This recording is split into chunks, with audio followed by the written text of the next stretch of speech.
একটি মহিষের ঠিকানা হলো চিড়িয়াখানায়, সেটি আবার কিনে নিয়েছেন দেশের স্বরাষ্ট্রমন্ত্রী। কিন্তু কেন? মহিষটির চেহারা বিশ্বের সবচেয়ে ক্ষমতাধর প্রেসিডেন্ট ডোনাল্ড ট্রাম্পের মতো বলে, নাকি বিরল প্রজাতির বলে?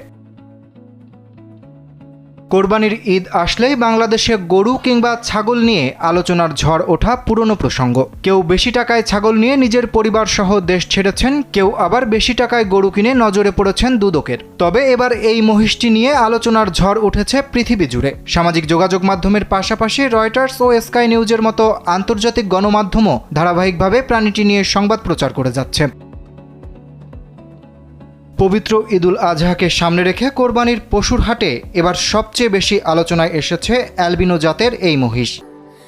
স্যান্ডেলিনা সো, রূপচর্চায় আভিজাত্য।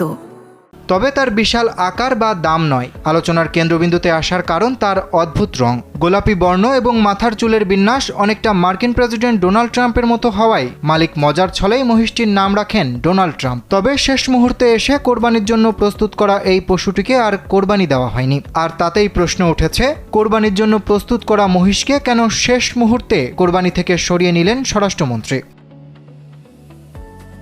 কর্তৃপক্ষ বলছে এর পেছনে রয়েছে দুটি বড় কারণ। প্রথমত, এটি একটি অত্যন্ত বিরল প্রাণী। বিশেষজ্ঞদের মতে প্রতি 10,000 মহিষের মধ্যে মাত্র একটি এ ধরনের বৈশিষ্ট্য নিয়ে জন্ম নেয়। মহিষটির শরীরে মেলানিন নামক রজ্জক পদার্থের ঘাটতির কারণে এর গায়ের রং গোলাপি হয়েছে। এই বিরল জিনগত বৈশিষ্ট্যের কারণে একে অ্যালবিনো মহিষ হিসেবে বিবেচনা করা হচ্ছে। দ্বিতীয়ত, মহিষটিকে ঘিরে জনসাধারণের আগ্রহ এতটাই বেড়ে যায় যে সেটি নিরাপত্তা ও জনশৃঙ্খলার বিষয় হয়ে দাঁড়ায়। প্রথমে কোরবানির হাটে এবং পরে ক্রেতার কাছে মহিষটি দেখতে মানুষের ভিড় বাড়তে থাকে। এতে অপ্রীতিকর পরিস্থিতি ও বিশৃঙ্খলার আশঙ্কা তৈরি হয়।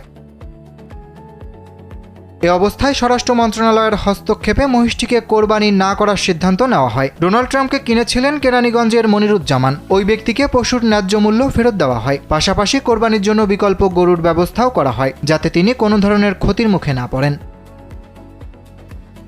এদিকে গতকালই মহিষটিকে নিরাপত্তার সঙ্গে কেরানীগঞ্জ থেকে সরিয়ে নেওয়া হয় এবং সংরক্ষণের জন্য মিরপুর জাতীয় চিড়িয়াখানায় আনা হয়। ইতোমধ্যে সেখানে এই মহিষটির জন্য বিশেষ শেড, চিকিৎসা এবং সার্বক্ষণিক পরিচর্যার ব্যবস্থা করা হয়েছে।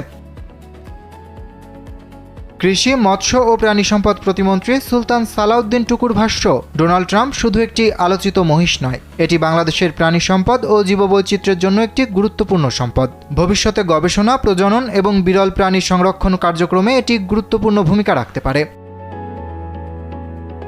ফলে শেষ পর্যন্ত কুরবানির পশু হিসেবে নয়, বরং জীববৈচিত্র্যের একটি বিরল নিদর্শন হিসেবেই নতুন পরিচয় পেল ডোনাল্ড ট্রাম্প। যে মহিষকে ঘিরে শুরু হয়েছিল সামাজিক যোগাযোগ মাধ্যমের উন্মাদনা, সেটি এখন বাংলাদেশের অন্যতম আলোচিত সংরক্ষিত প্রাণীতে পরিণত হয়েছে।